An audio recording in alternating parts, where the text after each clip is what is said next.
Ok. Ajá, entonces un especialista en medicina interna siempre lo va a hacer por hora. ¿Cuánto orina un paciente por hora? 60 cc por hora. Pero como les digo, es válido que ustedes digan de 1500 a 1800 cc de orina en 24 horas. Si el paciente orina más de 1500, perdón, orina menos de 1000 cc en 24 horas, tiene oliguria. ¿Ok? Oliguria. Si el paciente orina más de 2000 cc en 24 horas, tiene poliuria. Poliuria. Si el paciente normalmente orina 3 veces al día, pero resulta que acontece que empieza a orinar unas 10 veces al día, en poca cantidad, o sea, orina cada rato, cada rato, cada rato, eso se llama polaquiuria. ¿Ok? ¿Estamos claros? ¿Cómo, profe? La última. Polaquiuria, con Q. Polaquiuria. Ah, ok, ok. Si el paciente orina menos de 500, perdón, si el paciente no orina nada en 24 horas, lo vamos a llamar anuria. ¿Ok? ¿Sí? Ok. Ajá. Y bueno, lo que iba a decir con respecto a hormona antidiurética es que la hormona antidiurética es una hormona que se produce en el hipotálamo y que lo que va a hacer es decirle al túbulo colector, epa, no elimines orina, reabsorbe toda la parte líquida de la orina y empieza la célula del túbulo colector a retener líquido. ¿Ok? Por eso el nombre de hormona antidiurética. Pregunta de examen en fisiología. ¿Dónde actúa la hormona antidiurética? En el túbulo colector. ¿Ok? ¿Estamos claros? Sí. Ok. Los túbulos contenidos proximales, bueno, esto realmente no importa. Esto es más de fisiología. Esto lo van a ver más adelante. Y fíjense, esto es como todo esto, si se lo aprenden, ahorita no es necesario que se lo aprendan, pero esto lo van a ver en segundo año y más a fondo en tercer año, que es la fisiología de la nefrona. Todo este proceso es el que pasa la orina para formarse. Fíjense, se filtra la orina en la cápsula, aquí en la barrera de filtración glomerular, ¿verdad? Pasa al túbulo contorneo proximal, fíjense cómo se va intercambiando. Va saliendo electrolitos, va entrando electrolitos. Va bajando, va pasando la orina, va pasando la orina, va saliendo electrolito, va entrando electrolito. Sigue bajando la orina, sigue bajando la orina, sigue bajando, igualito, va saliendo, va entrando, va saliendo, va entrando. Es como una mezcla, hasta que llega el túbulo colector. En el túbulo colector, lo único que puede salir es líquido. Si la orina está muy concentrada, se activa la hormona, si está muy concentrada, perdón, el túbulo colector lo que va a hacer es dejar que la orina salga, ¿verdad? Porque tenemos muy poca cantidad de líquido. Si está muy concentrada, perdón, al revés. Si está muy concentrada la orina, concha, la orina está muy concentrada, es mucho líquido, perdón, tiene muy poco líquido, el túbulo colector va a entender y va a decir, cónchale, la orina está muy poco, tiene muy poco líquido, quiere decir que no nos está llegando sangre, no tenemos líquido. Entonces las células del túbulo colector empiezan a retener más líquido. ¿Ok? Es por eso que la orina, cuando pasa por el túbulo colector, tiene que encontrarse en una concentración adecuada. ¿Ok? Para evitar la reabsorción de líquido excesiva por parte del túbulo colector. Si nosotros queremos retener líquido, queremos que el paciente retenga líquido, le administramos a ese paciente hormona antidiurética, ¿okay? Que no se consigue aquí en el país. Pero eso es una manera que nosotros podemos utilizar para que el paciente retenga líquido. Concha, el paciente está deshidratado, necesitamos que retenga líquido. Vamos a administrarle hormona antidiurética. ¿Para qué? Para decirle al túbulo colector que retenga mayor cantidad de líquido para tratar de que el paciente no se nos deshidrate más. ¿Se entendió? ¿Me entendieron? Ah, sí, sí. Ujú. Ok. Y acuérdense que el túbulo colector tiene dos porciones, una porción cortical y una porción medular. La porción cortical va a tener células cúbicas, la porción medular va a tener células cilíndricas. Y estos van a drenar en la perirrenal, en la pirámide renal, perdón. Fíjense, Bueno, esto si quieres se lo aprenden. Esto de verdad que en histología, en fisiología no quita la cabeza, pero es por si lo llegan a leer. La nefrona va a tener entonces el túbulo proximal, túbulo contorneado proximal y el túbulo contorneado distal. Pero la nefrona va a tener segmentos cortos, segmentos delgados y segmentos gruesos. ¿Ok? Los segmentos delgados, ¿verdad? Los segmentos gruesos proximales, Ujú. vamos a llamarlos pars convoluta. Y los segmentos gruesos distales los vamos a llamar pars recta. ¿Ok? Repito, los segmentos proximales, o sea, los segmentos gruesos proximales, los que están más cerca al riñón, al glomérulo, lo vamos a llamar pars convoluta. Y los segmentos gruesos que están más alejados del glomérulo, lo vamos a llamar pars recta. ¿Ok? Ujú. ¿Sí? ¿Se Sí. entendió? Ok, esto si quieres se lo aprende, si quieres no se lo aprende, eso no pasa nada. Es por si lo llegan a leer. Entonces, se formó la orina, ¿verdad? Drenó en la pirámide renal. La pirámide renal, o sea, la orina llegó a la pirámide renal y drenó a través de la papila renal. ¿Qué viene después de la papila renal? Unos túbulos, digamos que unos embudos que están esperando la orina ahí, que son los cálices menores, que pueden ser de 18 a 20. Normalmente nosotros tenemos, me olvidó decirles, tenemos de 18 a 20 pirámides renales en cada riñón. Entonces, eh, si tenemos 18 a 20 pirámides renales, tenemos 18 a 20 cálices menores. Esos cálices menores se juntan y forman los cálices mayores. Cálice mayor superior, medio e inferior. Hay pacientes que no nacen con 3 cálices mayores, sino que nacen con 2. Entonces, como nacen con 2, la orina tiende a concentrarse con mayor cantidad o digamos que mayor tiempo en esos cálices mayores y facilita la formación de cálculos. ¿Ok? Entonces, las personas con cálculo son personas que, o la mayoría de los casos, tienen, en lugar de 3 cálices mayores, tienen 2.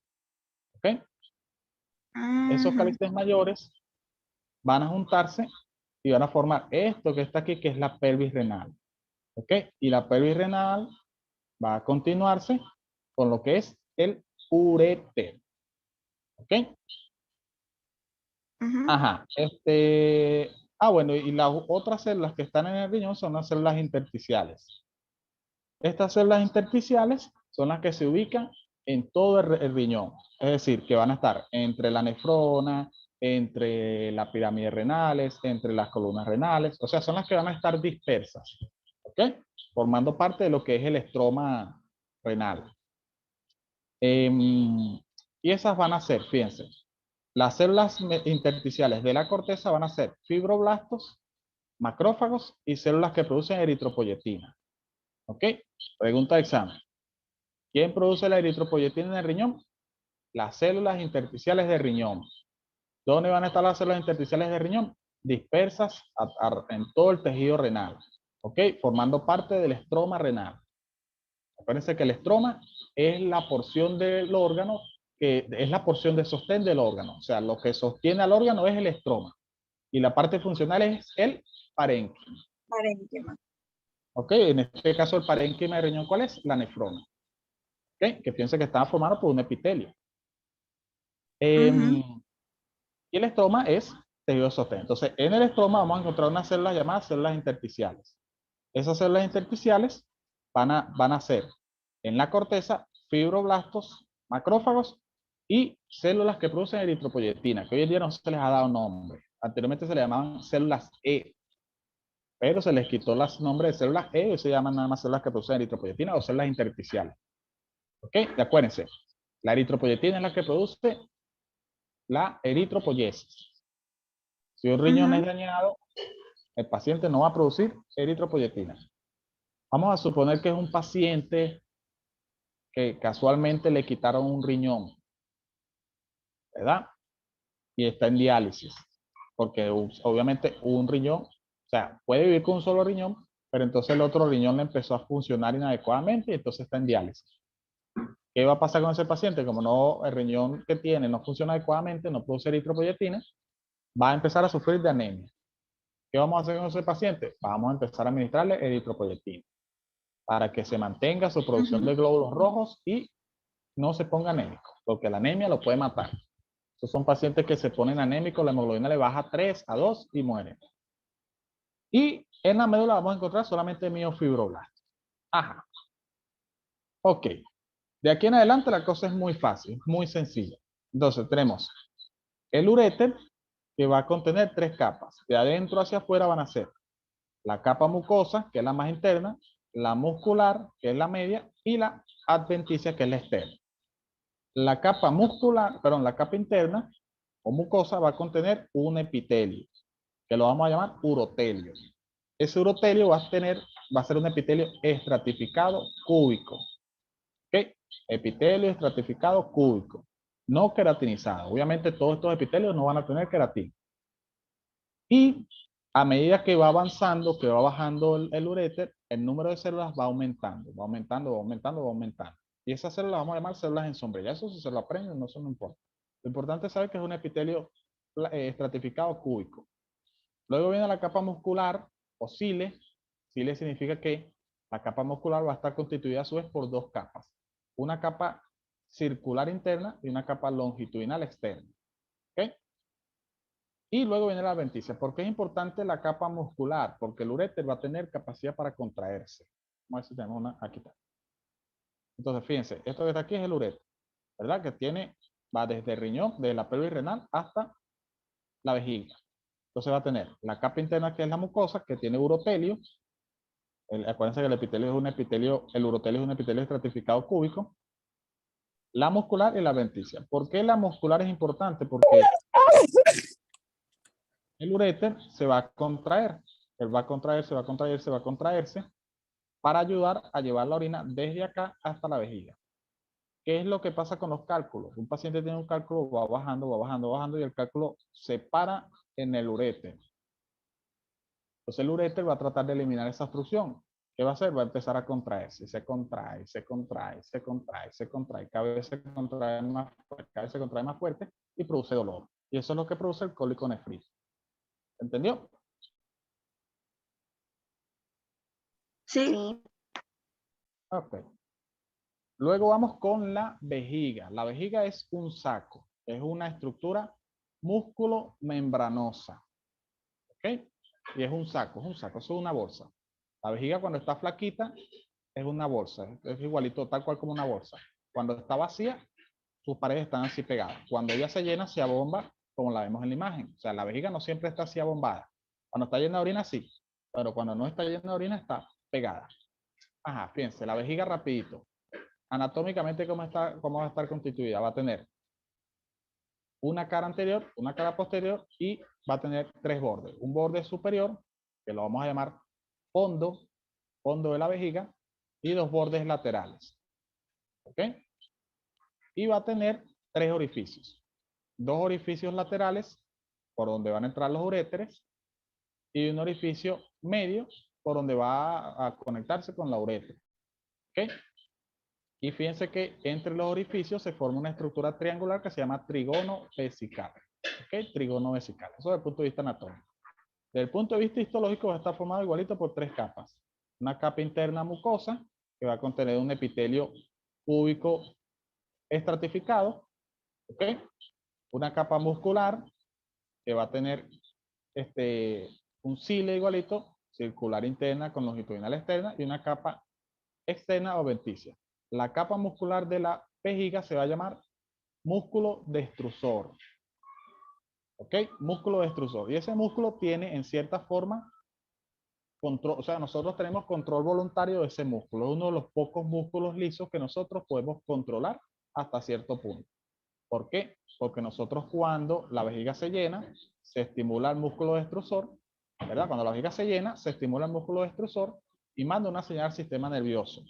Y le dice al sistema nervioso, mira, la vejiga está llena, ¿qué hacemos? Entonces uno en ese momento siente el deseo de miccionar, de orinar, y va al baño y contrae la vejiga, contrae el músculo destrusor. ¿Ok? El músculo destrusor se contrae, comprime las paredes de la vejiga y se expulsa la orina. Pero ¿por qué digo que esto es voluntario hasta cierto punto? Porque si ustedes aguantan la gana de orinar, se llena más la vejiga, se llena más la vejiga, se llena más la vejiga, y llega el destrusor, manda la señal al sistema nervioso, y el sistema nervioso le dice, no, no puedo orinar. Entonces el músculo destrusor viene y dice, no, como que no puedo orinar, me voy a romper. Entonces viene el músculo destrusor y llega un punto que se llena tanto que dice, no, yo me voy a contraer, y se contrae, es donde la persona se orina. ¿Me expliqué? Por eso es controlado hasta cierto punto. ¿Ok? Ajá. Aquí lo vemos igualito, fíjense. Este es un el urotelio. Se dice que es un epitelio de transición, pero bueno, eso realmente no es un epitelio de transición. Porque un epitelio de transición es un epitelio en el que un epitelio cambia de otro a otro. Entonces no debería ser un epitelio de transición.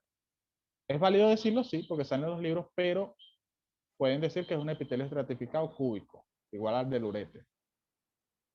Ese epitelio, por supuesto, reposa sobre su lámina basal, su lámina propia, ¿verdad? De tejido conectivo laxo, sobre tejido conectivo, perdón, ese urotelio va a reposar sobre una lámina propia de tejido conectivo denso y, a su vez, sobre la capa submucosa, que es tejido conectivo laxo, ¿ok? Acuérdense que el epitelio es soportado, en la mayoría de los casos, por tejido conectivo. Esto es el parénquima, esto es el estroma, ¿ok?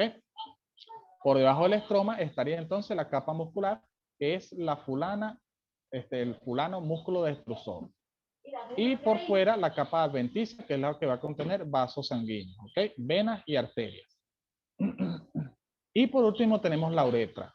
La uretra es la porción del sistema urinario que va a llevar la orina desde la vejiga al exterior, ¿ok? Ojo, la uretra de la mujer es más corta que la uretra del hombre. Eso es pregunta de examen en medicina interna. ¿Por qué la infección urinaria es más frecuente en la mujer que en el hombre? Porque normalmente las infecciones urinarias se producen porque nosotros mismos arrastramos las bacterias de la vía digestiva a la vía urinaria. Es decir, por ejemplo, cuando una mujer va al baño, voy a hablar de forma coloquial, cuando una mujer va al baño, hace pupú y se limpia, ¿verdad? Y en lugar de limpiarse de adelante hacia atrás, lo hace de atrás hacia adelante. Entonces arrastra las bacterias desde el orificio anal al orificio vaginal y sobre todo al orificio uretral. La mujer aguanta las ganas de orinar y las bacterias empiezan a ascender por la uretra hasta llegar a la vejiga. Como la uretra de la mujer es más corta, las bacterias llegan más rápido a la vejiga y colonizan la vejiga y producen una cistitis, una infección urinaria. Por eso la infección urinaria es más frecuente en la mujer que en el hombre. En cambio, en el hombre la uretra es mucho más grande, mide, si no me equivoco, 22 centímetros, 24 centímetros, no me acuerdo. ¿Verdad? Como es más grande, entonces cuando las bacterias van subiendo, van subiendo, van subiendo, pero el hombre micciona y arrastra las bacterias. Entonces es menos frecuente que se produzca una infección urinaria en el hombre que en la mujer. ¿Se entendió? Sí. Ok. Y bueno, la uretra va a estar constituida también por tres porciones, tres capas. La capa interna o mucosa, que va a tener un epitelio poliestratificado cilíndrico. Aquí no sé por qué puse esa locura ahí. Poliestratificado cilíndrico. Porque, o sea, el epitelio del uréter es cúbico, estratificado cúbico. El epitelio de la vejiga es poliestratificado cúbico. Así es la cosa, poliestratificado cúbico. Y el epitelio de la uretra viene siendo poliestratificado cilíndrico, porque él va cambiando. ¿Ok? Poliestratificado cilíndrico. Así es la cosa. Uréter, estratificado cúbico. Vejiga, poliestratificado cúbico. Y uretra, poliestratificado cilíndrico. ¿Ok? Tiene después la capa muscular, perdón, Ok. después de la capa mucosa viene la capa muscular. ¿Ok? La uretra también tiene músculo. O una capa circular interna y una capa longitudinal externa. Y luego viene la capa adventicia, que normalmente está recubierta por algún órgano. ¿Ok? O sea, normalmente la uretra está recubierta por tejido conectivo. ¿Ok? Y fíjense, uretra femenina es chiquitica. Uretra masculina, fíjense que se divide hasta en tres porciones. Uretra prostática, uretra membranosa y uretra peniana o esponjosa. La de la mujer no. La de la mujer es una sola uretra. ¿Ok? Aquí es más frecuente una infección urinaria, aquí es menos frecuente una infección urinaria. Y llegamos al final de esta clase que fue muy larga. ¿Alguna pregunta? No.